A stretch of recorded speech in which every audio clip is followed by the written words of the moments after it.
ಎಲ್ಲರೂ ಹೇಗಿದ್ದೀರಾ? ನೀವೆಲ್ಲರೂ ತುಂಬ ಚೆನ್ನಾಗಿದ್ದೀರಾ ಅನ್ಕೊತಾ ಇದ್ದೀನಿ. ಸೊ ನಾನಿವತ್ತು ಹಬ್ಬದ ವಿಡಿಯೋನ ಸ್ಟಾರ್ಟ್ ಮಾಡ್ತಾ ಇದ್ದೀನಿ. ಸೊ ಫಸ್ಟ್ ಆಫ್ ಆಲ್ ಎಲ್ಲರಿಗೂ ಮಕರ ಸಂಕ್ರಾಂತಿ ಹಬ್ಬದ ಹಾರ್ದಿಕ ಶುಭಾಶಯಗಳು. ಯಾರೆಲ್ಲ ನನ್ನ ವಿಡಿಯೋನ ನೋಡ್ತಾ ಇದ್ದೀರಾ ಎಲ್ಲರಿಗೂ ಹ್ಯಾಪಿ ಸಂಕ್ರಾಂತಿ.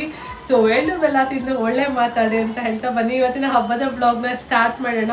ಸೊ ನಾನು ಬೆಳಗ್ಗೆ ಎದ್ದು ಅದಷ್ಟು ಕೆಲಸಗಳನ್ನ ಮುಗಿಸಿ ಇವಾಗ ಅಡುಗೆ ಮಾಡೋಣ ಅಂದ್ಬಿಟ್ಟು ಅಡುಗೆ ಎಲ್ಲ ಸ್ಟಾರ್ಟ್ ಮಾಡಿಕೊಂಡು ಆಮೇಲೆ ವಿಡಿಯೋ ಮಾಡೋಣ ಅಂದ್ಕೊಂಡು ಒಂದು ಸ್ವಲ್ಪ ಅಡುಗೆನೂ ಮಾಡಿದ್ದೀನಿ. ಬನ್ನಿ ಇವತ್ತು ಏನೇನು ಅಡುಗೆ ಮಾಡಿದ್ದೀನಿ ಅಂತ ನೀವು ತೋರಿಸ್ತೀನಿ. ಹಬ್ಬದ ಸ್ಪೆಷಲ್ಲು ಇವನ್ ನೋಡಿ, ಹಬ್ಬದ ಅಡುಗೆ ತಿನ್ನೋ ಅಂದರೆ ಹಸಿ ಮ್ಯಾಗಿನ ಎತ್ಕೊಂಡು ಆ ಮ್ಯಾಗಿನ ತಿಂತಾನೆ, ಮಾಡು ತಿನ್ನಲ್ಲ. ಹಸಿ ಮ್ಯಾಗಿನ ಹಂಗಂಗೆ ಕಟ್ಕೊಂಡು ತಿಂತಾ ಇರ್ತಾನೆ ಅವನು. ಸೊ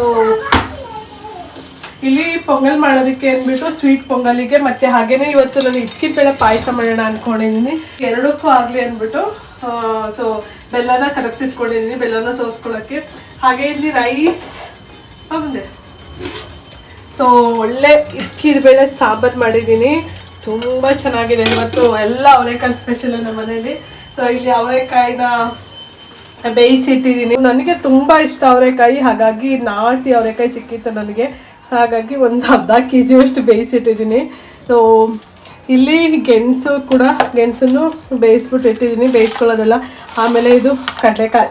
ಸೊ ಕಡಲೆಕಾಯಿ ನಂಗೆ ಅಷ್ಟು ಚೆನ್ನಾಗಿರೋ ಸಿಗಲಿಲ್ಲ, ಬಟ್ ನಾಟಿ ಕಡಲೆಕಾಯಿ ತುಂಬ ಒಣಗೋಗಿತ್ತು ಅನಿಸುತ್ತೆ.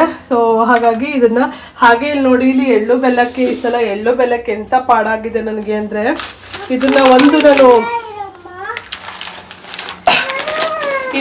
ನಾನು ಅಂಗಡಿಯಿಂದ ತಗೊಬಂದೆ ಈ ಸಲ. ಯಾಕೆಂದ್ರೆ ಬಿಸಿಲು ಇರ್ಲಿಲ್ವಲ್ಲ ಬೆಂಗಳೂರಲ್ಲಿ, ಹಾಗಾಗಿ ಎಳ್ಳು ಬೆಲ್ಲ ಮಾಡೋದಕ್ಕೆ ನನಗೆ ಆಗಲಿಲ್ಲ. ಸೊ ಕೊಬ್ಬರಿ ಎಲ್ಲ ಒಣಗಿಸ್ಬೇಕಾಗಿತ್ತು. ಸೊ ಕೊಬ್ಬರಿ ಒಣಗಿಸೋಕ್ಕಾಗಿಲ್ವಲ್ಲ, ಬಿಡು ಅಂದ್ಬಿಟ್ಟು ರೆಡಿಮೇಡೇ ತಗೊಳ್ಳೋಣ ಅಂತ ರೆಡಿಮೇಡ್ ತಂದೆ. ನೆನ್ನೆ ಹೋಗ್ಬಿಟ್ಟು ತಗೊಂಡೆ. ಒಂದು ಇದರಲ್ಲಿ ಕೊಬ್ಬರಿ ಇಲ್ಲ, ಒಂದು ಪೀಸ್ ಆದರೂ ಇದರಲ್ಲಿ ಕೊಬ್ಬರಿ ಇಲ್ಲ. ಹಾಗೇನೆ ಇದರಲ್ಲಿ ಇದು ಕೂಡ ಇಲ್ಲ, ಏನೋ ಕಡಲೆ ಬೀಜ ಕೂಡ ಇಲ್ಲ. ಬರೀ ಕಡಲೆ ಪಪ್ಪು ಮತ್ತು ಬೆಲ್ಲ, ಹಾಗೇನೆ ಏನು ಅದು ಜೀರಿಗೆ ಪೆಪ್ಪಿ ಬರುತ್ತಲ್ಲ, ಅದು ಅಷ್ಟು ತುಂಬಿಸಿಟ್ಟಿದ್ದಾರೆ. ಆಮೇಲೆ ನಂಗೆ ಹೊಟ್ಟೆ ಎಲ್ಲ ಉದ್ದೋಗಿದ್ದು ನೋಡ್ಬಿಟ್ಟು. ಸೊ ಇಷ್ಟಕ್ಕೆ ಬಂದ್ಬಿಟ್ಟು 80 ರೂಪೀಸ್ ಏನೋ ಕೊಟ್ಟು ತೊಗೊಂಡಿದ್ದೆ ಕೆಪೆನ್ ಫ್ರೆಶಲ್ಲಿ. ಬಟ್ ಕಾಯಿನೇ ಇಲ್ಲ ಇದ್ರೊಳಗಡೆ, ಏನು ಟೇಸ್ಟ್ ಸಿಗುತ್ತೆ. ಹಾಗಾಗಿ ತಗೊಬಂದು ಬೇಜಾರಾಯಿತು ನಂಗೆ ಅದು ನೋಡಿಬಿಟ್ಟು. ಸರಿ ಅಂದ್ಬಿಟ್ಟು ನೈಟ್ ನಾನು ಬಂದು ಇದನ್ನೆಲ್ಲ ರೆಡಿ ಮಾಡ್ಕೊಂಡಿದ್ದೀನಿ, ಮಿಕ್ಸ್ ಮಾಡಿಲ್ಲ. ಸೊ ನೈಟ್ ಎಲ್ಲ ಹುರಿದು ಇಟ್ಕೊಂಡಿದ್ದೀನಿ. ಸೊ ಹಾಗೆ ಹೋಗಿ ಕೊಬ್ಬರಿನೂ ತೊಗೊಂಬಂದೆ. ಸೊ ಕೊಬ್ಬರಿ ತೊಗೊಬಂದ್ಬಿಟ್ಟು ಇವತ್ತು ಸ್ವಲ್ಪ ಬಿಸಿಲಿದೆ, ಹಾಗಾಗಿ ಒಣಗಾಕೋಣ ಅಂದ್ಬಿಟ್ಟು ಸೊ ಕೊಬ್ಬರಿನ ತಂದುಬಿಟ್ಟು ಮೇಲೆ ಒಣಗಾಕಿದ್ದೀನಿ. ಕೊಬ್ಬರಿ ಹಾಗೆ ಬೆಲ್ಲ ಕಟ್ ಮಾಡಿಬಿಟ್ಟು, ಸ್ವಲ್ಪ ಬಿಸಿಲಿದೆಯಲ್ಲ ಎಷ್ಟಾದರೂ ಅಷ್ಟು ಒಣಕೊಳ್ಳಿ ಅಂತ. ಯಾಕೆಂದರೆ ನಾನು ಪ್ರತಿ ವರ್ಷ ಮಾಡಿ ಕೊಡೋರಿಗೆ ಆಲ್ಮೋಸ್ಟ್ ನಾನು 1-1.5 kg ಅಷ್ಟು ಖಾಲಿ ಮಾಡ್ತಾ ಇದ್ದೆ. ಈ ಸಲ ಫಸ್ಟ್ ಟೈಮ್ ಈ ಥರ ಮಾಡ್ಕೊಂಡಿರೋದು. ಬಿಸಿಲಿದ್ದಿದ್ರೆ ನಾನು ಒಣಗಿಸ್ಕೊತಾ ಇದ್ದೆ. ಯಾವಾಗ ಬಿಸಿಲು ಬರ್ತಾ ಇತ್ತು, ಯಾವಾಗ ಮಳೆ ಬರ್ತಾ ಇತ್ತು ಅಂತ ಗೊತ್ತಿಲ್ಲ. ಹಾಗಾಗಿ ನಾನು ಈ ವರ್ಷ ಎಳ್ಳು ಬೆಲ್ಲ ಮಾಡ್ಕೊಳಕ್ಕೆ ಹೋಗ್ತಿದ್ದೆ. ಈ ಥರ ಆಯ್ತು ಎಳ್ಳು ಬೆಲ್ಲದ ಅವಸ್ಥೆ. ಫೈನಲಿ ಓಕೆ ಮಾಡ್ತಾ ಇದ್ದೀನಿ, ಅಟ್ಲೀಸ್ಟ್ ಕೊಡೋರ್ಗಾದ್ರೂ ಸಾಕು ಅಂತ. ಹಾಗೇನೆ ಇಲ್ಲಿ ಬೋಂಡದಿಟ್ಟು ಕಲಸಿಟ್ಟಿದ್ದೀನಿ. ಸೊ ಚೆನ್ನಾಗಿ ನೆನ್ಕೊಂಡ್ರೆ ಚೆನ್ನಾಗಿ ಉಪ್ಪಿ ಬರುತ್ತೆ ಬಜ್ಜಿ ಬೋಂಡ ಮಾಡಿಕೊಂಡ್ರೆ, ಹಾಗಾಗಿ ಇಟ್ಕೊಂಡಿದ್ದೀನಿ. ಸೊ ಇಲ್ಲಿ ನಾನು ಪೊಂಗಲ್ ಮಾಡೋದಕ್ಕೆ ಅಂದ್ಬಿಟ್ಟು ನಾನು ಸ್ವೀಟ್ ಪೊಂಗಲ್, ಖಾರ ಪೊಂಗಲ್ ಎರಡಕ್ಕೂ ಬೇಳೆ ಹಾಗೇನೆ ಹೆಸರು ಬೇಳೆ ಮತ್ತು ಅಕ್ಕಿನ ಬೇಯಿಸಿ ಅನ್ನ ಮಾಡ್ಕೊಂಡು ಇಟ್ಕೊಂಡಿದ್ದೀನಿ. ಇವಾಗ ಏನಿಲ್ಲ, ಸಪ್ರೇಟಾಗಿ ಮಿಕ್ಸ್ ಮಾಡ್ಕೊಳ್ಳೋದು ಅಷ್ಟೇ. ಬನ್ನಿ ಕ್ವಿಕ್ಕಾಗಿ ಅದನ್ನು ಮಾಡ್ಕೊಳ್ಳೋಣ. ಹಾಗೆ ಇವತ್ತು ನಾನು ನಿಮ್ಮ ಜೊತೆ ಇದ್ಕಿದ ಬೇಳೆ ಪಾಯಸದ ರೆಸಿಪಿಗಳ ಶೇರ್ ಮಾಡ್ಕೊಂಡಿದ್ದೀನಿ. ನಾನು ತುಂಬ ಅಂದರೆ ಅದನ್ನು ನಾನೊಂದು 4-5 ಸಲ ಇನ್ಸ್ಟಾಗ್ರಾಮಲ್ಲಿ ನೋಡಿದ್ದೆ. ಇವೆಲ್ಲ ತುಂಬ ಚೆನ್ನಾಗಿ ಬರ್ತಾಯಿದೆ ಟೇಸ್ಟ್ ಅಂತ ಹೇಳಿದ್ರು. ಓಕೆ ಇವತ್ತು ಹೇಗಿದ್ರು ಹಬ್ಬ ಇದೆಯಲ್ವ, ಸೊ ನಾನು ಕೂಡ ಟ್ರೈ ಮಾಡೋಣ ಅಂತ. ಯಾಕೆಂದರೆ ಹನಿ ಪೊಂಗಲೆಲ್ಲ ಇಷ್ಟ ಆಗಲ್ಲ ನನಗೆ, ಅವರಿಗೆ ಪಾಯಸ ಇಷ್ಟ ಆಗುತ್ತೆ. ಹಾಗಾಗಿ ಡಿಫ್ರೆಂಟಾಗಿ ಆ ಪಾಯಸನ ಟ್ರೈ ಮಾಡೋಣ ಅಂದ್ಕೊಂಡಿದ್ದೀನಿ. ಸೊ ನಾನು ವೀಡಿಯೋ ಮಾಡ್ತಾಯಿದ್ರೆ ನನ್ನ ಮಗ ಹೆವಿ ಡಿಸ್ಟರ್ಬ್ ಮಾಡ್ತಾ ಇದ್ದಾನೆ. ಸೊ ಅಲ್ಲೇನೋ ಬಕೆಟ್ನ ಬಾತ್ರೂಮ್ ಇಟ್ಕೊಂಡು ಚೆನ್ನಾಗಿ ಎಳಿತಾ ಇದ್ದಾನೆ, ಸೌಂಡು ಕ್ಯಾಪ್ಚರ್ ಆಗಿರುತ್ತೆ. ಸೊ ಬನ್ನಿ ಕ್ವಿಕ್ಕಾಗಿ ಮಾಡ್ಕೊಳ್ಳೋಣ. ಮುಂದೆ ಬರಬೇಕಾ?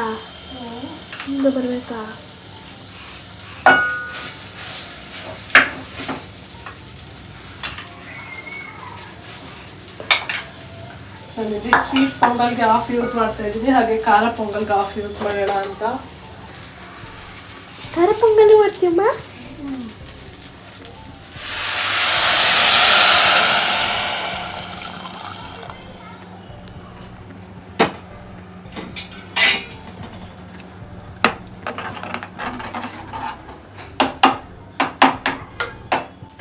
ಮೊದಲೇ ನಾನು ಹೆಸರುಬೇಳೆ ಹಾಗೆಯೇ ಅಕ್ಕಿನ ಕೂಗಿಸಿ ಇಟ್ಕೊಂಡಿದ್ದೆ. ಸೊ ಅದನ್ನು ಇವಾಗ ಸ್ವಲ್ಪನ ಸ್ವೀಟ್ ಪೊಂಗಲ್ಗೆ ಹಾಕ್ಕೊಂಡು ಸ್ವೀಟ್ ಪೊಂಗಲ್ ಮಾಡ್ಕೊತಾ ಇದ್ದೀನಿ. ಇದಕ್ಕೆ 1 ಲೋಟದಷ್ಟು ಗಟ್ಟಿ ಹಾಲನ್ನ ಮಿಕ್ಸ್ ಮಾಡ್ಕೊತಾ ಇದ್ದೀನಿ. ನೀವು ಬರೀ ಸ್ವೀಟ್ ಪೊಂಗಲ್ ಮಾಡ್ತೀರಾ ಅಂದರೆ ಹೆಸರುಬೇಳೆ ಅಕ್ಕಿನ ಬೇಯಿಸ್ತಿರಲ್ಲ, ಆವಾಗಲೇ 1-2 ಲೋಟ ಹಾಲು ಹಾಕ್ಕೊಂಡು ಮಾಡಿಕೊಂಡು ತುಂಬ ಟೇಸ್ಟಿಯಾಗಿ ಬರುತ್ತೆ ಪೊಂಗಲ್ಲು. ಸೊ ನಾನು ಎರಡಕ್ಕೂ ಒಂದೇ ಮಾಡ್ಕೊಂಡಿದ್ರಿಂದ ನಾನು ಇವಾಗ ಹಾಲನ್ನ ಹಾಕ್ಕೊತಾ ಇದ್ದೀನಿ.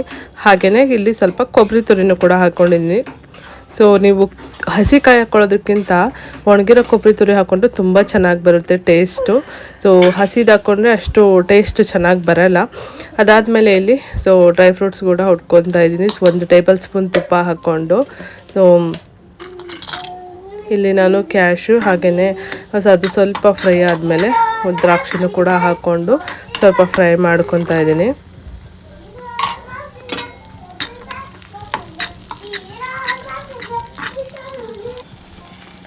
ಸೊ ಇವಾಗ ಅದನ್ನು ಕೂಡ ಮಿಕ್ಸ್ ಮಾಡ್ಕೊತಾ ಇದ್ದೀನಿ. ಸೊ ಇದಕ್ಕೆ ಹಾಕ್ಕೊಂಡು ಮತ್ತು ನೀವು ಬೇಕಂದರೆ ಇದ್ರ ಮೇಲೆ 1-2 ಟೇಬಲ್ ಸ್ಪೂನ್ ತುಪ್ಪ ಹಾಕ್ಕೊಂಡ್ರೆ ಇನ್ನು ಟೇಸ್ಟ್ ತುಂಬ ಚೆನ್ನಾಗಿ ಬರುತ್ತೆ. ಸೊ ನಾನಲ್ಲಿ ಫಸ್ಟೇ ಹೆಸರುಬೇಳೆ ಹುರಿಯೋದಕ್ಕೂ ತುಪ್ಪ ಹಾಕ್ಕೊಂಡಿದ್ದೆ, ಹಾಗಾಗಿ ಸ್ವಲ್ಪ ಹಾಕ್ಕೊಂಡೆ ಅಷ್ಟೇ. ಇವಾಗ ಒಂದು ಚೂರು ಪಚ್ಚಕರ್ಪೂರ, ಜಾಸ್ತಿ ಅಲ್ಲ, ಒಂದೇ ಒಂದು ಚಿಟಿಕೆಯಷ್ಟು ಪಚ್ಚಕರ್ಪೂರ ಹಾಕ್ಕೊಂಡ್ರೆ ಟೇಸ್ಟ್ ಅಂತೂ ತುಂಬ ಚೆನ್ನಾಗಿ ಬರುತ್ತೆ. ಟೆಂಪಲ್ಗಳಲ್ಲೆಲ್ಲ ಸಿಗುತ್ತಲ್ಲ, ಸೊ ಪೊಂಗಲು ಸೇಮ್ ಅದೇ ಥರ ಟೇಸ್ಟ್ ಇರುತ್ತೆ. ಹಾಗಾಗಿ ನಾನೊಂದು ಚೂರಷ್ಟು ಪಚ್ಚಕರ್ಪೂರನ ಹಾಕಿದ್ದೆ. ಇಲ್ಲಿ ನಾನು ಖಾರ ಪೊಂಗಲ್ಗೆ ರೆಡಿ ಮಾಡ್ಕೊತಾ ಇದ್ದೀನಿ. ಅದಕ್ಕೂ ಅಷ್ಟೇ 1 ಟೇಬಲ್ ಸ್ಪೂನ್ ತುಪ್ಪ ಹಾಕ್ಕೊಂಡು, ಹಾಗೆ 1-2 ಟೇಬಲ್ ಸ್ಪೂನಷ್ಟು ಎಣ್ಣೆ ಹಾಕ್ಕೊಂಡು, ಸೊ ಇಲ್ಲಿ ಒಂದು ಅರ್ಧ ಟೇಬಲ್ ಸ್ಪೂನಷ್ಟು ಜೀರಿಗೆ, ಒಂದು ಅರ್ಧ ಟೇಬಲ್ ಸ್ಪೂನಷ್ಟು ಮೆಣಸು, ಹಾಗೆಯೇ ಸ್ವಲ್ಪ ಇನ್ನು ಬೆಳ್ಳುಳ್ಳಿ, ಹಾಗೆಯೇ ನಾನು ಶುಂಠಿ ಎರಡನ್ನೂ ಹಾಕ್ಕೊಂಡಿದ್ದೀನಿ. ಬೆಳ್ಳುಳ್ಳಿ ಹಾಕೋ ಅವಶ್ಯಕತೆ ಇಲ್ಲ, ಬಟ್ ನನಗೆ ಫ್ರೇಗ್ರೆನ್ಸ್ ಇಷ್ಟ ಆಗುತ್ತೆ ಅಂದ್ಬಿಟ್ಟು ಸ್ವಲ್ಪ ಹಾಕ್ಕೊಂಡೆ. ಹಾಗೆಯೇ ಇಲ್ಲೊಂದೆರಡು ಹಸಿರು ಮೆಣಸಿನ್ಕಾಯಿ, ಹಾಗೆ ಮತ್ತೆ ಇಲ್ಲಿ ಸ್ವಲ್ಪ ಬಿಸಿ ಮಾಡಿ ನಾನು ಜೀರಿಗೆ ಮತ್ತು ಮೆಣಸನ್ನ ಸ್ವಲ್ಪ ಬಿಸಿ ಮಾಡಿಕೊಂಡು ಅದನ್ನು ಕೂಡ ಕುಟಾಣಿಯಲ್ಲಿ ಕುಟ್ಕೊಂಡು ಅದನ್ನು ಕೂಡ ಒಗ್ಗರಣೆಗೆ ಹಾಕ್ಕೊಂಡೆ. ಸೊ ಅದನ್ನು ಸ್ವಲ್ಪ ಬಾಡಿಸ್ಕೊಂಡ್ಮೇಲೆ ಮತ್ತು ಏನು ಬೇಯಿಸಿಟ್ಕೊಂಡಿನಲ್ಲ ರೈಸು ಅದನ್ನು ಹಾಕ್ತಾಯಿದ್ದೀನಿ. ನಾನು ರೈಸ್ ಸ್ವಲ್ಪ ಹುಡಿ ಆಗಿತ್ತು. ಸೊ ನೀವು ಎಷ್ಟು ನೀರು ಹಾಕಿದ್ರು ಎಣ್ಣೆ ಹಾಕೋ ಗೊತ್ತಿಲ್ಲ, ಸೊ ಫುಲ್ಲು ಸ್ಮ್ಯಾಶ್ ಆಗೋ ಥರ ಬೆಂದಿರಲಿಲ್ಲ. ಸರಿ ಅಂದ್ಬಿಟ್ಟು ಅದಕ್ಕೆ ಮತ್ತೆ 1 ಲೋಟ ಬಿಸಿ ನೀರು ಹಾಕ್ಬಿಟ್ಟು ಸ್ವಲ್ಪ ಅರಿಶಿನ ಪುಡಿ, ಹಾಗೆಯೇ ಉಪ್ಪು, ಹಾಗೆ ಮತ್ತು ಕೊತ್ತಂಬರಿನ ಹಾಕ್ಕೊಂಡು ಮಿಕ್ಸ್ ಮಾಡಿಕೊಂಡೆ. ಇದೊಂದು 10 ನಿಮಿಷ ಬೆಂದರೆ ಸೊ ಪೊಂಗಲ್ ರೆಡಿ ಆಗುತ್ತೆ. ಇದಕ್ಕೂ ಬೇಕಾದರೆ ನೀವು ಕಾಯಿ ಚೂರನ್ನ ಹಾಕೊಬೋದು ಕಟ್ ಮಾಡಿ, ಅದೂ ಕೂಡ ಟೇಸ್ಟ್ ಚೆನ್ನಾಗಿರುತ್ತೆ. ತಿಂತಾ ಇದ್ದರೆ ಬಾಯಿಗೆ ಸಿಗ್ತಾ ಇದ್ರೆ ಚೆನ್ನಾಗಿರುತ್ತೆ. ಆವಾಗಲೇ ಹುರ್ಕೊಂಡಿದ್ದನ್ನು ಕ್ಯಾಶನ್ನು ಕೂಡ ಇದಕ್ಕೆ ಹಾಕ್ಕೊಂಡು ಮಿಕ್ಸ್ ಮಾಡ್ಕೊಂಡಿದ್ದೀನಿ. ಸ್ವೀಟ್ ಪೊಂಗಲ್, ಖಾರ ಪೊಂಗಲ್ ಎಲ್ಲ ಮಾಡಾಯಿತು. ಇವಾಗ ಫಸ್ಟ್ ಟೈಮ್ ಇದ್ಕಿದ್ಬೇಳೆ ಪಾಯಸನ ನಾನು ನಮ್ಮ ಮನೇಲಿ ಟ್ರೈ ಮಾಡ್ತಾ ಇದ್ದೀನಿ. ಅದಕ್ಕೆ ಜಾಸ್ತಿ ಕ್ವಾಂಟಿಟಿ ಮಾಡ್ತಿಲ್ಲ, ಕಮ್ಮಿ ಕ್ವಾಂಟಿಟಿಯಲ್ಲಿ ಮಾಡ್ತಾ ಇದ್ದೀನಿ. ಏಕೆಂದರೆ ನಾನೊಂದು ಇನ್ಸ್ಟಾಗ್ರಾಮಲ್ಲಿ ನೋಡಿದ್ದೆ ಅಂತ ಹೇಳಿದ್ನಲ್ವ, ಹಾಗಾಗಿ ಹೇಗೆ ಬರುತ್ತೋ ಟೇಸ್ಟ್ ನನಗಂತೂ ಗೊತ್ತಿಲ್ಲ. ಸೊ ಜಾಸ್ತಿ ಮಾಡಿ ವೇಸ್ಟ್ ಮಾಡೋದು ಬೇಡ ಅಂದ್ಬಿಟ್ಟು ಸ್ವಲ್ಪ ಕಮ್ಮಿನೇ ಮಾಡ್ತಾ ಇದ್ದೀನಿ. ನೋಡೋಣ. ತುಪ್ಪನ ಹಾಕೊಂಡಿದ್ದೀನಿ 1 ಟೇಬಲ್ ಸ್ಪೂನ್ ಅಷ್ಟು. ಸೊ ಇಲ್ಲಿ ಇದ್ಕಿರೋ ಬೇಳೆನ ಹಾಕೊತಾ ಇದ್ದೀನಿ. ತುಪ್ಪದಲ್ಲಿ ಅದು ಸ್ಮೆಲ್ ಹೋಗೋ ತನಕ ಚೆನ್ನಾಗಿ ಫ್ರೈ ಮಾಡ್ಕೊಳ್ಳೋಣ. ವಾಸನೆ ಹೋಗೋ ತನಕ ಇದನ್ನು ಸ್ವಲ್ಪ ತುಪ್ಪದಲ್ಲೇ ಇದ್ಕಿದ ಬೇಳೆನ ಫ್ರೈ ಮಾಡ್ಕೊಳ್ಳೋಣ. ಗ್ಯಾಸಿ ಹಾಕ್ಕೊಂಡ್ಬಿಡಿದ್ದೀನಿ.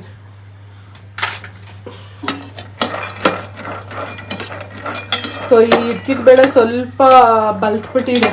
ಸೊ ಎಳೆ ಬೇಳೆ ಆದರೆ ಇನ್ನೂ ಚೆನ್ನಾಗಿರುತ್ತೇನೋ. ಸೊ ಸ್ವಲ್ಪ ಬಲ್ತಿರೋದು ಎಳೆದು ಎಲ್ಲ ಮಿಕ್ಸ್ ಇದೆ. ಸೊ ಇದನ್ನು ಇವಾಗ ಚೆನ್ನಾಗಿ ತುಪ್ಪದಲ್ಲೇ ಫ್ರೈ ಮಾಡ್ಕೊಳ್ಳೋಣ, ಯಾಕೆಂದರೆ ಹಸಿ ಸ್ಮೆಲ್ ಇರುತ್ತಲ್ಲ. ಅಯ್ಯೋ ಯಾವುದೇ ಆನ್ ಮಾಡಿದೆ ತಾನೆ ಯಾವಾಗಲೇ ನಾನು ಹಚ್ಕೊಂಡೇ ಇಲ್ಲ ಗ್ಯಾಸನ್ನ. ಆ್ಯಕ್ಚುಲಿ ಯಾವ ಸೌಂಡ್ ಬರ್ತಾ ಇಲ್ಲ ಅಂತಲೂ ನೋಡ್ಕೊಂಡೇ ಇಲ್ಲ. ಸೊ ಇವಾಗ ಈ ತುಪ್ಪದಲ್ಲಿ ಚೆನ್ನಾಗಿ ಫ್ರೈ ಮಾಡ್ಕೊಳ್ಳೋಣ, ಹಸಿ ಸ್ಮೆಲ್ ಹೋಗೋ ತನಕ. ಅವರೆಕಾಳ್ದು ರಾ ಸ್ಮೆಲ್ ಬರುತ್ತಲ್ಲ, ಅದೆಲ್ಲ ಹೋದ್ರೇ ಪಾಯಸದಲ್ಲಿ ಚೆನ್ನಾಗಿರುತ್ತೆ ಅಂದ್ಕೊಳ್ತೀನಿ. ಹಾಗೆ ಚೆನ್ನಾಗಿ ಇದನ್ನು ಫ್ರೈ ಮಾಡ್ಕೊಳ್ಳೋಣ. ಸೊ ಇವಾಗ ಇದು ಫ್ರೈ ಆಗಿದೆ. ಇದಕ್ಕೆ ನನಗೆ ನೀರು ಹಾಕ್ಕೊತಾ ಇದ್ದೀನಿ, ಏಕೆಂದರೆ ಇದು ಅವರೆಕಾಳು ಸ್ವಲ್ಪ ಬೇಯಬೇಕು. ಸೊ ಇವಾಗ ಇದು ಸ್ವಲ್ಪ ಬೇಯ್ಕೊಳ್ಳಿ, ಏಕೆಂದರೆ ನಾವು ಬೆಲ್ಲ ಎಲ್ಲ ಹಾಕ್ಬಿಟ್ರೆ ಇದು ಬೇಯಲ್ಲ. ಹಾಗಾಗಿ ಇವಾಗಲೇ ಚೆನ್ನಾಗಿ ಒಂದು 10 ನಿಮಿಷ ಚೆನ್ನಾಗಿದ್ದು ಬೇಯಲಿ. ಸೊ ಕಾಲ ಮೇಲೆ ಡಿಪೆಂಡ್ ಆಗುತ್ತೆ. ಇವಾಗ ತುಪ್ಪದಲ್ಲಿ ಬೇರೆ ಹುರಿದಿದ್ದೀನಲ್ವ, ಸೊ ತುಪ್ಪದಲ್ಲೆಲ್ಲ ಆಯಿಲ್ ತುಪ್ಪದಲ್ಲಿ ಹುರಿದಾಗ ಏನಾಗುತ್ತೆ, ಅದು ಸ್ವಲ್ಪ ಬೇಯೋದಕ್ಕೆ ಸ್ವಲ್ಪ ಟೈಮ್ ತಗೊಳುತ್ತೆ. ಅಷ್ಟರಲ್ಲಿ ನಾವು ಈ ಮಿಶ್ರಣ ರುಬ್ಕೊಳ್ಳೋಣ, ಏನೇನು ಹಾಕಬೇಕು ಅಂತ. ಬನ್ನಿ ಬಾ. ಸೊ ನಾನಿಲ್ಲಿ ಗೋಡಂಬಿನ ಬಾದಾಮಿ ತೊಗೊತಾ ಇದ್ದೀನಿ. ಹಾಗೆಯೇ ಅರ್ಧ ಹೋಳು ತೆಂಗಿನಕಾಯಿ ತೊಗೊಂಡಿದ್ದೀನಿ. ಸೊ ದಪ್ಪದೇ ಹೋಳು, ಅದ್ರದ್ದಲ್ಲಿ ಅರ್ಧ ಹೋಳು ತೆಂಗಿನಕಾಯಿ ತೊಗೊಂಡಿದ್ದೀನಿ.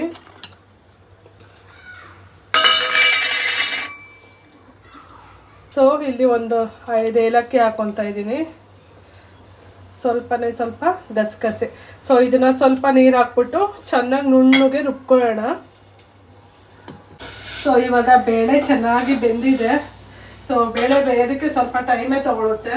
ಸೊ ಇಲ್ಲಿ ನೋಡ್ಬೋದು, ಸೊ ರುಬ್ಕೊಂಡಲ್ಲ, ಸೊ ನುಣ್ಣಗೆ ಚೆನ್ನಾಗಿ ರುಬ್ಕೊಂಡಿದ್ದೀನಿ. ಸೊ ಇವಾಗ ಇದನ್ನು ಮಿಕ್ಸ್ ಮಾಡ್ಕೊಳ್ಳೋಣ.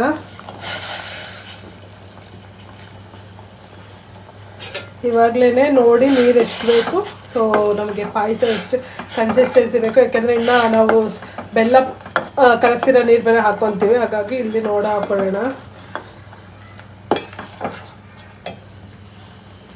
ಸೊ ಇವಾಗ ನೀರು ಹಾಕ್ಕೊತಾ ಇದ್ದೀನಿ. ಇವಾಗ ಇದೇ ಟೈಮಲ್ಲೇ ನಾನು ಬೆಲ್ಲ ಕರಗಿಸಿದ್ನಲ್ಲ, ಸೊ ಅದನ್ನು ಕೂಡ ಮಿಕ್ಸ್ ಮಾಡ್ಕೊತಾ ಇದ್ದೀನಿ. ಬೆಲ್ಲನ ಸೋಯಿಸ್ಬಿಟ್ಟೆ ಹಾಕ್ಕೊಳ್ಳಿ. ನೋಡ್ತಾ ಇರ್ಬೋದು ನೀವು ಇಲ್ಲೇನೆ ಎಷ್ಟು ಗಲೀಜು ಬರುತ್ತೆ ಅಂತ. ಸೋಯಿಸ್ತಾರೆ ಹಾಕ್ಕೊಂಡ್ರೆ, ಹಾಗೆ ಕಲ್ಲು ಕೂಡ ಇದರಲ್ಲಿ ಮಿಕ್ಸ್ ಇರುತ್ತೆ. ಹಾಗಾಗಿ ಯಾವಾಗಲೇ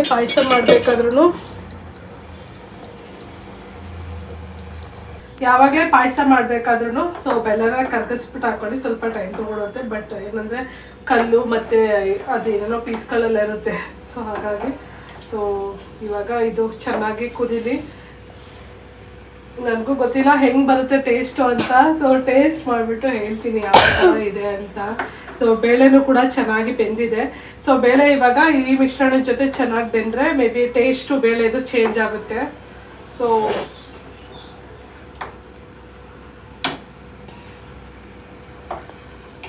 ಸ್ವೀಟು ಕೂಡ ಕರೆಕ್ಟಾಗಿ ಇಟ್ಬೋದು. ನಾನಿವಾಗ ಏನೂ ಕೂಡ ಟೇಸ್ಟ್ ಮಾಡೋಕ್ಕೆ ಹೋಗಲ್ಲ, ಯಾಕೆಂದರೆ ನಾನು ಇದೆಲ್ಲ ಏನೇನು ಅಡುಗೆ ಮಾಡಿರ್ತೀನಿ ಅದೆಲ್ಲ ಪೂಜೆ ಮಾಡೋ ಹತ್ರ ಎಡೆ ಹತ್ರ ಇಟ್ಬಿಟ್ಟು ಆಮೇಲೆ ಊಟ ಮಾಡೋದು ನಾನು.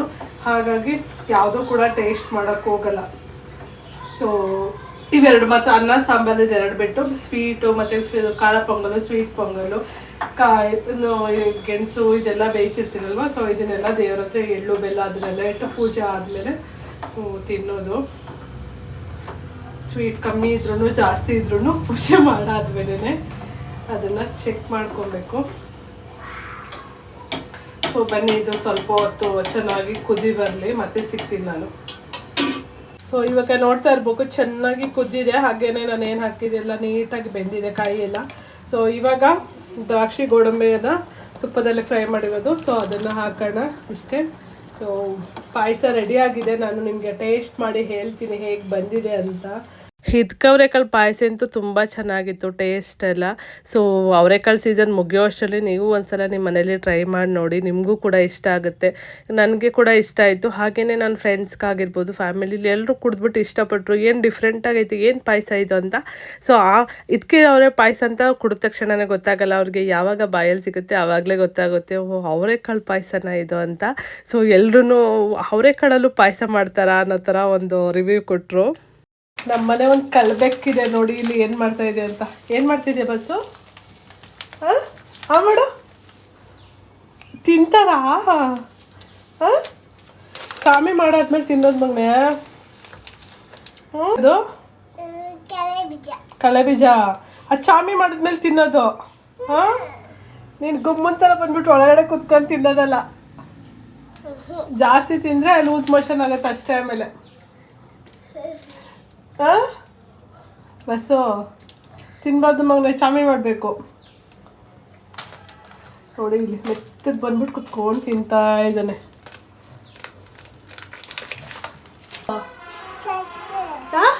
ಅಡುಗೆ ಮನೆಗೆ ಬಂದು ಎಲ್ಲ ಹುಡ್ಕೋದೆ ನಿನ್ನ ಕೆಲಸ. ಎಲ್ಲೆಲ್ಲ ಏನೇನಿರುತ್ತೆ ಅಂತ. ಸಕ್ಕರೆ ತಿಂದ್ರೆ ಇವಾಗಲೇ ಅಲ್ಲಿ ಹುಳ ಬತ್ತೈತೆ, ಇನ್ನು ಆಮೇಲೆ ಅಲ್ಲೆಲ್ಲ ತುತ್ತಾಗುತ್ತೆ. ಬರುತ್ತೆ ಬರುತ್ತೆ ಬರುತ್ತೆ. ಆ ದೊಡ್ಡ ಸ್ಪೂನಲ್ಲಿ ತಿನ್ಬಾರ್ದು ಮಗನೇ, ನಾನು ಕೊಡ್ತೀನಿ. ಹಾಂ, ಚೂರು ತಗೋಬೇಕಷ್ಟೆ, ಚೂರು ದೋಸೆ ನನಗೆ ಚೂರು. ಹಾಂ ಅಷ್ಟೇ. ಹಾಂ ಕೊಡು, ಸ್ಪೂನ್ ಕೊಡೋದ್ರೊಳಕ್ಕೆ ಹಾಕ್ಬೇಡ. ಆಮೇಲೆ ಎಂಜಾಯ್ ಮಾಡಿಬಿಟ್ಟು ಇಲ್ಲಿ ಕೆಳಗಡೆ ಬಾಸು. ನಮ್ಮನೆ ಎಲ್ಲಿ ಏನು ಇಟ್ಟಿರ್ತೀನಿ ಸ್ವೀಟು ಈ ಥರದ್ದೆಲ್ಲ ಜಾಸ್ತಿ ಇವ್ನಿಗೆ ಇಷ್ಟ. ಅವ್ರಿಬ್ರು ಸ್ವೀಟ್ ತಿನ್ನಲ್ಲ, ಇವನೊಬ್ಬ ಸ್ವೀಟ್ ಭೂತ ಅಲ್ಲ ಬಸ್ಸು. ಅಡುಗೆ ಮನೇಲಿ ಏನೇನೈತೆ ಅಂತ ಹುಡ್ಕೋಕಲ್ಲ. ಬೆಕ್ಕಿದು ನಮ್ಮನೆ ಬೆಕ್ಕು. ಸೊ ಇವಾಗ ಅಡುಗೆ ಎಲ್ಲ ರೆಡಿ ಆಯಿತು. ಸೊ ಪೂಜೆಗೆ ರೆಡಿ ಮಾಡ್ಕೊಬೇಕು ಇವಾಗ. ಅದಕ್ಕೆ ಫಸ್ಟ್ ಅಡುಗೆ ಎಲ್ಲ ಮಾಡಿಟ್ಟು ಅಡುಗೆ ಕೆಲಸ ಮುಗಿಸ್ಬಿಟ್ಟು ಆಮೇಲೆ ಪೂಜೆಗೆ ಮಾಡ್ಕೊಳ್ಳೋಣ ಅಂತ. ಇದು ಬೋಂಡ ಬಂದ್ಬಿಟ್ಟು ಸಂಜೆಗೆ ಹಾಕ್ಕೊತೀನಿ ಇದು. ಸೊ ಸಂಜೆ ಟೈಮಿಗೆ ಮಾಡೋಣ ಅಂದ್ಬಿಟ್ಟು ಕಲಿಸಿಟ್ಟಿದ್ದೀನಿ ಅಷ್ಟೇ. ಬನ್ನಿ ಇವಾಗ ಕ್ವಿಕ್ಕಾಗಿ ಪೂಜೆಗೆ ರೆಡಿ ಮಾಡ್ಕೊಳ್ಳೋಣ. ಪೂಜೆಗೆಲ್ಲ ಆಮೇಲೆ ಇನ್ನೊಂದು ಎಳ್ಳು ಬೆಲ್ಲ ರೆಡಿ ಮಾಡಬೇಕು. ಎಳ್ಳು ಬೆಲ್ಲ ರೆಡಿ ಮಾಡೋದಕ್ಕೆ ಮೇಲೆ ಕಾಯಿ ಮತ್ತು ಬೆಲ್ಲನ ಒಣಗಾಕಿದ್ದೀವಿ. ಅದು ಸ್ವಲ್ಪ ಡ್ರೈ ಆದಮೇಲೆ ಆಮೇಲೆ ಮಿಕ್ಸ್ ಮಾಡ್ಕೋಬೇಕು. ಅಷ್ಟೊತ್ತಿಗೆ ಪೂಜೆಗೆ ರೆಡಿ ಮಾಡ್ಕೊತೀವಿ. ಈ ಸಲ ಯಾವುದೇ ಗಡಿಬಿಡಿ ಮಾಡ್ಕೊಳ್ಳೋದು ಬೇಡ. ಆರಾಮಾಗಿ ಪೀಸ್ಫುಲ್ಲಾಗಿ ಪೂಜೆ ಹಬ್ಬ ಮಾಡೋಣ. ಪೂಜೆ ಆಗಿರ್ಬೋದು ಇದನ್ನೆಲ್ಲ ನಿಧಾನಕ್ಕೆ ಆದರೂ ಪರವಾಗಿಲ್ಲ ನೀಟಾಗಿ ಮಾಡೋಣ ಅಂತ ಫಿಕ್ಸ್ ಆಗಿದೆ. ಹಾಗಾಗಿ ಫಸ್ಟ್ ಅಡುಗೆ ಕೆಲಸ ಎಲ್ಲ ಮುಗಿಸಿ ಸೊ ಎಲ್ಲ ಇಟ್ಬಿಟ್ಟು ಆಮೇಲೆ ಇಲ್ಲಿ ಪೂಜೆಗೆ ಬಂದೆ. ಯಾಕೆಂದರೆ ಮಕ್ಕಳಿರೋದ್ರಿಂದ ಫಸ್ಟ್ ಅಡುಗೆ ಎಲ್ಲ ಮಾಡಿಡಲೇಬೇಕು ನಾನು. ಇಲ್ಲಾಂದರೆ ಅವ್ರಿಗೆ ಹೊಟ್ಟೆ ಹಚ್ಕೊಂಡು ಮಕ್ಕಳಿರಲ್ಲ, ನಾವೇನೋ ಬೆಳಗ್ಗೆಯಿಂದ ಸಂಜೆ ತನಕ ಬೇಕಾದರೂ ಇರ್ತೀವಿ. ಸೊ ಹಾಗಾಗಿ ಫಸ್ಟ್ ಅಡುಗೆ ಎಲ್ಲ ಮಾಡಿಟ್ಟು ನೀಟಾಗಿ ದೇವ್ರ ಮನೆ ಎಲ್ಲ ಇಲ್ಲಿ ರೆಡಿ ಮಾಡ್ಕೊತಾ ಇದ್ದೀನಿ. ಸೊ ಎಲ್ಲೂ ಹೋಗೋದು ಇರಲಿಲ್ಲ ಇವತ್ತು. ಯಾಕೆಂದರೆ ಬೆಳಗಿಂದ ಸಂಜೆ ತನಕ ಎಲ್ರಿಗೂ ರಜೆ ಇತ್ತು, ಮಕ್ಕಳಿಗೂ ರಜೆ ಇತ್ತು. ಅನ್ನಿಗೆ ಮಾತ್ರ ವರ್ಕ್ ಫ್ರಮ್ ಹೋಮೇ ತೊಗೊಂಡಿದ್ರು. ಅವ್ರಿಗೂ ಕೂಡ 5:30 ಮೇಲೆ ವರ್ಕ್ ಸ್ಟಾರ್ಟ್ ಆಗೋದು. ಹಾಗಾಗಿ ನಿಧಾನಕ್ಕೆ ಹಬ್ಬ ಮಾಡೋಣ ಅಂತ ಫಿಕ್ಸ್ ಆಗಿ ಮಾಡ್ತಾ ಇದ್ದೀನಿ. ಆಚೆ ಬೆಳಗ್ಗೆ ಬಿಟ್ಟಿದ್ದಾಯ್ತು. ಇವಾಗ ಕ್ಯೂಟಿ ಇಲ್ಲಿ ಮನೆ ಮುಂದೆ ಬಿಡ್ತಾ ಇದ್ದಾಳೆ. ಇದು ಎಷ್ಟೇ ಸಲ ಕ್ಯೂಟಿ ಬಿಡ್ತಾ ಇರೋದು?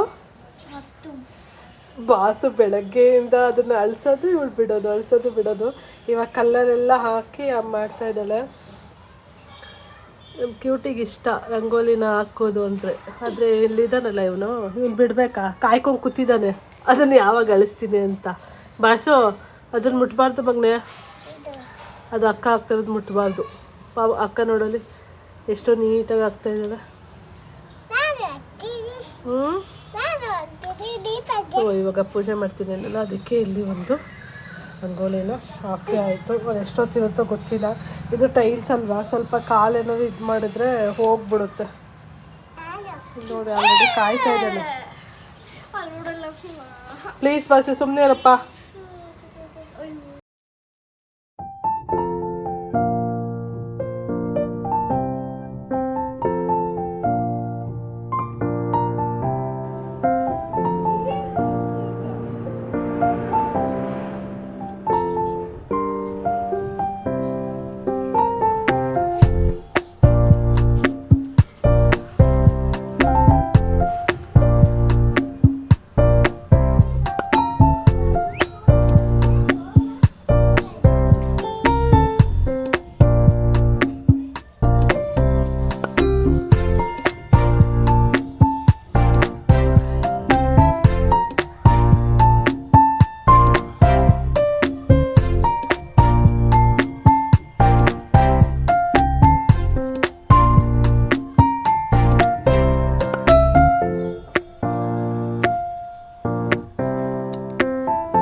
ಪೂಜೆ ಎಲ್ಲ ಮುಗೀತು, ಊಟ ಮಾಡೋಣ. ಸೊ ನನಗಂತೂ ಫುಲ್ಲು ಹೊಟ್ಟೆ ಹಶ್ವಾಗೋಗೈತೆ. ಸೊ ಇವಾಗ ಗೆಣಸೆಲ್ಲ ಆಮೇಲೆ ತಿಂತೀನಿ. ಫಸ್ಟು ರೈಸ್ ಐಟಮ್ ತಿನ್ನಬೇಕು, ಹೊಟ್ಟೆ ಹಶ್ವು ಜಾಸ್ತಿ ಆಗ್ತೈತೆ. ಅದಕ್ಕೇ ಸ್ವೀಟ್ ಪೊಂಗಲು, ಖಾರ ಪೊಂಗಲು, ಹಾಗೆಯೇ ಪಾಯಸನ ಟೇಸ್ಟ್ ಮಾಡೋಣ ಅಂದ್ಬಿಟ್ಟು ಪಾಯಸನೂ ಕೂಡ ಹಾಕ್ಕೊಂಡಿದ್ದೀನಿ. ಸೊ ಎರಡು ಫಸ್ಟು ಪಾಯಸನ ಟೇಸ್ಟ್ ಮಾಡ್ತೀನಿ ಹೇಗಿದೆ ಅಂತ.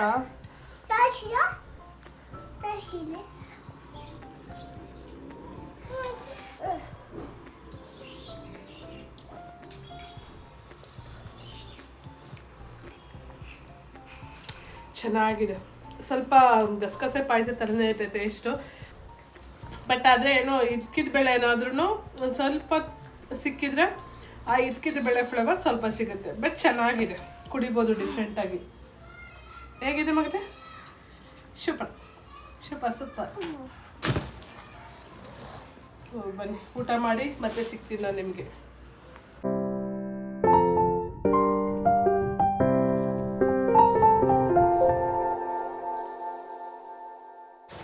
ಸೊ ಇವಾಗ ಎಳ್ಳು ಬೆಲ್ಲನ ಮಿಕ್ಸ್ ಮಾಡ್ಕೊತಾ ಇದ್ದೀನಿ. ಸೊ ಇದು ಬೆಲ್ಲ ಮತ್ತು ಏನು ಕೊಬ್ಬರಿ ಎರಡನ್ನೂ ಒಟ್ಟಿಗೆ ಚೆನ್ನಾಗಿ ಒಣಗಿದೆ, ಬೆಳಗ್ಗೆಯಿಂದ ಒಣಗಾಕಿದೆ. ಸೊ ನೀಟಾಗಿ ಒಣಗಿದೆ. ಅದ್ರ ಜೊತೆಗೆ ಕಡಲೆಪಪ್ಪು,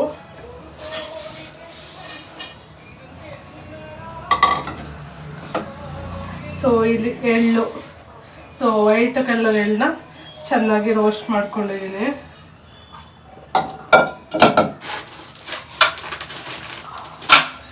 ಅದಾದಮೇಲೆ ಕಡಲೆಬೀಜ, ಸೊ ಕಡಲೆಬೀಜಗಳು ಕೂಡ ಚೆನ್ನಾಗಿ ರೋಸ್ಟ್ ಆಗಿದೆ. ಸಿಪ್ಪೆ ತೆಗೆದು 2 ಬೇಳೆ ಮಾಡ್ಕೊಂಡಿದ್ದೀವಿ. ಅದ್ರ ಜೊತೆಗೆ ಸ್ವೀಟ್ನೆಸ್ಸಿಗೆ ಅಂತಲೇ ಇದು ಕೂಡ ಇದರೊಳಗಡೆ ಚೆನ್ನಾಗಿ ಕಾಣಿಸುತ್ತೆ. ಹಾಗಾಗಿ ಈ ಥರ ಸುಂಟಲ್ ಅಂತ ಏನು ಹೇಳ್ತಾರೆ ಅದು ಬಿಟ್ಟು ತುಂಬ ದಪ್ಪದಾಯಿತು. ಆ ರಂಗೋಲಿ ಕಚ್ಚಕ್ಕಾಗಲ್ಲ.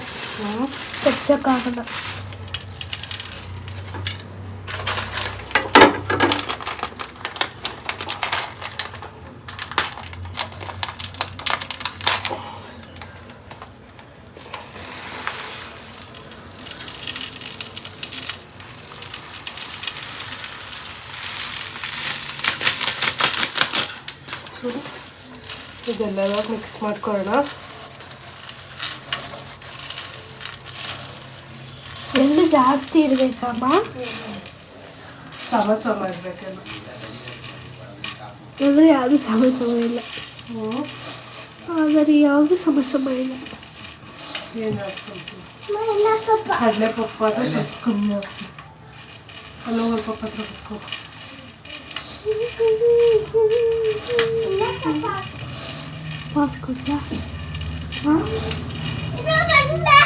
ನಮ್ಮನೆ ಎಳ್ಳು ಬೆಲ್ಲ ರೆಡಿ ಆಯಿತು.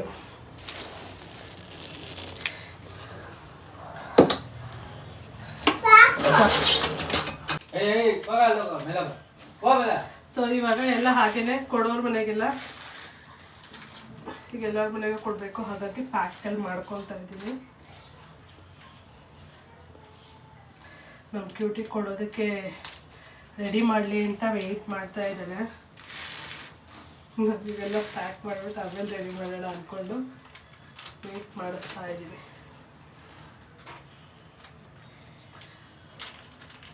ಎಳ್ಳು ಬೆಲ್ಲ ಕೊಡೋದಕ್ಕೆಲ್ಲ ರೆಡಿ ಮಾಡಿಬಿಟ್ಟು ಇಲ್ಲಿ ರುದ್ದಿನ ಕ್ಯೂಟಿನ ಹಾಗೆ ರೆಡಿ ಮಾಡಿದೆ. ರುದ್ದಿ ನೋಡಿ ಎಷ್ಟು ಕ್ಯೂಟಾಗಿ ಕಾಣಿಸ್ತಾ ಇದ್ದಾಳೆ ಅಂತ. ಸೊ ನಾನು ಆ್ಯಕ್ಚುಲಿ ಇವತ್ತು ಸಂಜೆ ರೆಡಿ ಆಗೋಣ ಸೀರೆ ಎಲ್ಲ ಉಟ್ಕೊಂಡು ಅಂದ್ಕೊಂಡೆ. ಆದರೆ ನನಗೆ ಇವರಿಬ್ಬರು ರೆಡಿ ಮಾಡಿ ಇದು ಮಾಡೋದ್ರಲ್ಲೇ ಟೈಮ್ ಆಗೋಯ್ತು. ನಾನಿನ್ನು ರೆಡಿ ಆಗೋಕ್ಕೆ ಯೋಚನೆ ಮಾಡೋಕ್ಕೆ ಹೋಗಲಿಲ್ಲ, ಯಾಕೆಂದರೆ ಆಲ್ರೆಡಿ ಟೈಮ್ ಆಗಿತ್ತು. ಇನ್ನು ಅಷ್ಟೊತ್ತಲ್ಲಿ ಏನು ರೆಡಿ ಆಗೋದು ಅಂದ್ಬಿಟ್ಟು ಇವ್ರನ್ನೇ ಇಬ್ಬರೂ ಚೆನ್ನಾಗಿ ರೆಡಿ ಮಾಡಿದೆ. ನಮ್ಮ ಮನೇಲಿ ಏನು ಪ್ರಾಬ್ಲಮ್ ಅಂದರೆ ಇಬ್ಬರೂ ಒಂದೇ ಥರ ರೆಡಿ ಮಾಡಿರ್ತೀನಿ, ಬಟ್ ಅವಳಿಗೆ ಸ್ವಲ್ಪ ಸಪ್ರೇಟಾಗಿ ಏನೇನೋ ಹಾಕಿರ್ತೀನಲ್ವ. ನಮ್ಮ ಗೆ ಅವಳ ಮೇಲೆ ಕಣ್ಣಿರುತ್ತೆ. ಅಮ್ಮ ನೋಡು ಅವಳಿಗೆ ಅದು ಹಾಕಿದ್ಯಾ, ಸರ ದೊಡ್ಡದು ಹಾಕಿದ್ಯಾ, ಅವಳಿಗೆ ಚೌಲಿ ಎಲ್ಲ ಹಾಕಿದ್ಯಾ, ನನಗೆ ಮಾತ್ರ ಏನೂ ಹಾಕಿಲ್ಲ ಅನ್ನೋ ಥರದ್ದೇ ಬರುತ್ತೆ. ಹಾಗೆ ಕ್ಯೂಟಿ ಅವಳ ಮುಂದೆ ಓಡಾಡ್ತಾ ಇದ್ರೆ ಅದೇ ಥರ ಹೇಳ್ತಾ ಇದ್ಲು. ನೋಡಿ ನೀನು ಎಷ್ಟು ಕ್ಯೂಟಾಗಿ ಕಾಣಿಸ್ತಾ ಇದೆಯಲ್ಲ, ತೋರಿಸಿಲ್ಲ ಹೆಂಗೆ ಕಾಣಿಸ್ತಾ ಇದೆಯಾ ನೀನು. ಹ್ಞೂ ನೀನು ಹಿಂಗೆ ಕ್ಯೂಟ್ ಆಗಿದೆಯಾ. ಹಾಂ ನಿನ್ನ ಲಿಪ್ಸ್ಟಿಕ್ ತೋರ್ಸಪ್ಪ. ಚೌಲಿ ಎಲ್ಲ ಹಾಕೊಂಡವಳು, ಇದೆಲ್ಲ ಹಾಕೊಂಡವಳೆ. ನೀನು ಹಿಂಗೆ ಚೆನ್ನಾಗಿ ಕಾಣಿಸ್ತಾ ಇದೆಯಲ್ಲ. ಹಾಂ ಹೊಟ್ಟೆ ಉರಿ ನೋಡಿದೆ. ಹಾಗೆ ಎಳ್ಳು ಬೆಲೆ ಕೊಡೋಕೆ ಹೋಗೋದಕ್ಕೆ ಕ್ಯೂಟಿನೂ ಕೂಡ ರೆಡಿ ಆಗಿದ್ದಾಳೆ. ನೋಡಿ ಎಷ್ಟು ಕ್ಯೂಟಾಗಿ ಕಾಣಿಸ್ತಾ ಇದ್ದಾಳೆ ಅಂತ. ಸೊ ಕ್ಯೂಟಿಗೆ ಟ್ರೆಡಿಷ್ನಲ್ ಡ್ರೆಸ್ ಹಾಕೊಂಡಾಗ ಒಂಥರ ತುಂಬ ಚೆನ್ನಾಗಿ ಸೂಟ್ ಆಗುತ್ತೆ ಅವಳಿಗೆ. ಸೊ ನನಗೆ ತುಂಬ ಇಷ್ಟ, ಎಸ್ಪೆಷಲಿ ಸಂಕ್ರಾಂತಿ ಹಬ್ಬಕ್ಕೆ ಈ ಥರ ರೆಡಿ ಮಾಡಿ ಮನೆಗೆ ಹೋಗಿ ಎಳ್ಳು ಕೊಟ್ಬಿಟ್ಟು ಬರೋದು ಅಂದರೆ ಸಖತ್ ಇಷ್ಟ. ನಾವು ಚಿಕ್ಕವರಾಗಿದ್ದಾಗ ಸೊ ಕಾರಣಾಂತರಗಳಿಂದ ನಾವಿವೆಲ್ಲ ಮಾಡೋಕ್ಕಾಗಿಲ್ಲ, ಹಾಗಾಗಿ ನಮ್ಮ ಮಕ್ಳ ಕೈಲಿ ಮಾಡಿಸಿನೇ ಸೊ ನಾವು ಅದನ್ನು ಖುಷಿ ಪಡೋದು. ಸೊ ನಂಗೆ ಈ ಥರ ರೆಡಿಯಾಗಿ ಹೋಗಿ ಮನೆಗೆ ಹೇಳ್ಕೊಡ್ಬೇಕು ಅನ್ನೋದು ನನಗೆ ಚಿಕ್ಕ ವಯಸ್ಸಲ್ಲಿ ಜಾಸ್ತಿ ಆಸೆ ಇತ್ತು. ಬಟ್ ಆದರೆ ಅದೆಲ್ಲ ಆಗ್ತಾ ಇರಲಿಲ್ಲ ಆವಾಗ. ಸೊ ಹಾಗಾಗಿ ಇವಾಗ ಅದನ್ನು ಮಿಸ್ ಮಾಡ್ಕೊಳ್ಳಲ್ಲ. ನಮ್ಮ ಮಕ್ಕಳನ್ನ ಎಷ್ಟಾಗುತ್ತೆ ಅಷ್ಟು ಚೆನ್ನಾಗಿ ರೆಡಿ ಮಾಡಿಬಿಟ್ಟು ಅವರಲ್ಲೇ ನಮ್ಮನ್ನು ಕಾಣೋಣ. ಸೊ ಹಾಗಾಗಿ ಅವ್ರನ್ನ ನೀಟಾಗಿ ರೆಡಿ ಮಾಡ್ತೀನಿ. ಈ ಹಬ್ಬ ನನಗೂ ತುಂಬ ಇಷ್ಟ ಆಗುತ್ತೆ. ಸೊ ಇವಾಗ ಸ್ವಲ್ಪ ಜನದ ಮನೆಗೆ ಕೊಟ್ಬಿಟ್ಟು ಬಂದರು, ಇನ್ನು ಮಿಕ್ಕದ ಇಲ್ಲೇ ಪಕ್ಕ ಇರೋ ಮನೆಗೆ ಇವಾಗ ಕೊಡೋದಕ್ಕೆ ಹೊರಟರು ಇಬ್ಬರೂ. ಹಾಗೆಯೇ ಕ್ಯೂಟಿ ಫ್ರೆಂಡ್ಸು ಕೂಡ ಅವರು ಹೇಳ್ಕೊಡೋದಕ್ಕೆ ಬಂದಿದ್ದರು ಮನೆಗೆ. ಇದಾಗಿತ್ತು ಇವತ್ತಿನ ವಿಡಿಯೋ. ನಾಳೆ ಹೊಸ ವಿಡಿಯೋ ಜೊತೆ ಸಿಗ್ತೀನಿ. ಎಲ್ಲರಿಗೂ thank you for watching. Lots of love. Bye.